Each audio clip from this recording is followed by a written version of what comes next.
Welcome back to Frontline News. I'm Javon Keys. It's now time for Frontline Business. Tourism Minister Ed Bartlett says a date will be announced soon for the reopening of Jamaica's tourism industry. He says key stakeholders are working on a plan to get the industry back on track.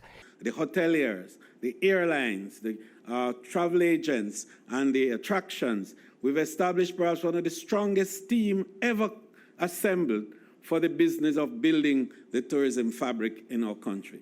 And we are satisfied that within a short period of time, and in consultation with all the stakeholders and partners, and as the PM says, in line with our Caribbean partners too, in terms of a time for reopening, that we will be able to announce very, very shortly a specific date that we will begin opening tourism for the entire world. He was speaking at Monday's media briefing at the Office of the Prime Minister. Jamaica's tourism industry suffered a massive hit from the COVID-19 pandemic, with most hotels closed and more than 100,000 persons laid off. Now, Fitch Ratings Agency has downgraded the issuer default ratings of Digicel Group from C to restrict default. This follows the expiration of the 30-day grace period on interest payments, which constitutes a restricted default under Fitch's ratings definition. Now, on March 30, Digicel announced that it had deferred interest payments related to two of its notes. The 30-day grace periods ended on April 29 and May 1, respectively. On April 1, Digicel launched an exchange offer for various instruments, which Fitch says constitutes a distressed debt exchange under its criteria. Now, last week, credit ratings agency Moody's said Digicel's plan to eliminate as much as 1/4 of its $7 billion debt through restructuring amounts to a default. Mailpac recorded increased profit for the first quarter ended March 31.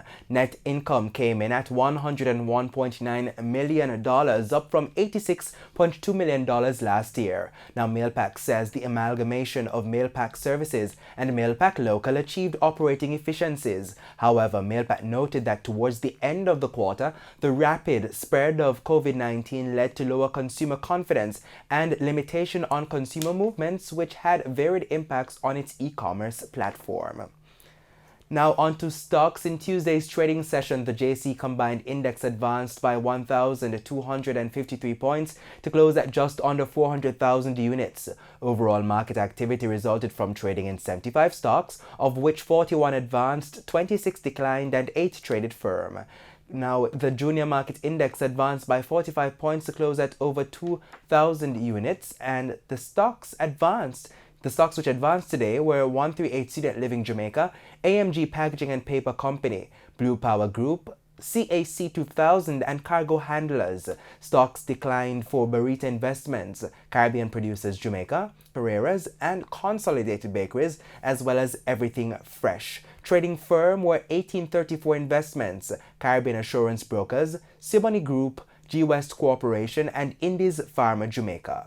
Trans Jamaican Highway Limited was the volume leader with 4.9 million units, followed by Mailpac Group Limited with 2.4 million units, and Sagicor Select Funds Limited Financial with 1.6 million units.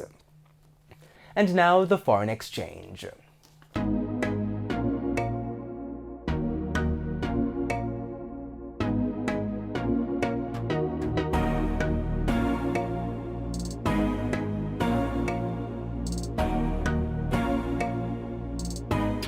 Oil futures climbed in early trade Tuesday, boosted by an unexpected commitment from Saudi Arabia to deepen production cuts in June to help drain the glut in the global market that has grown as the COVID-19 pandemic crushed fuel demand. Now, Brent crude climbed by 28 cents to settle at $30.11 a barrel.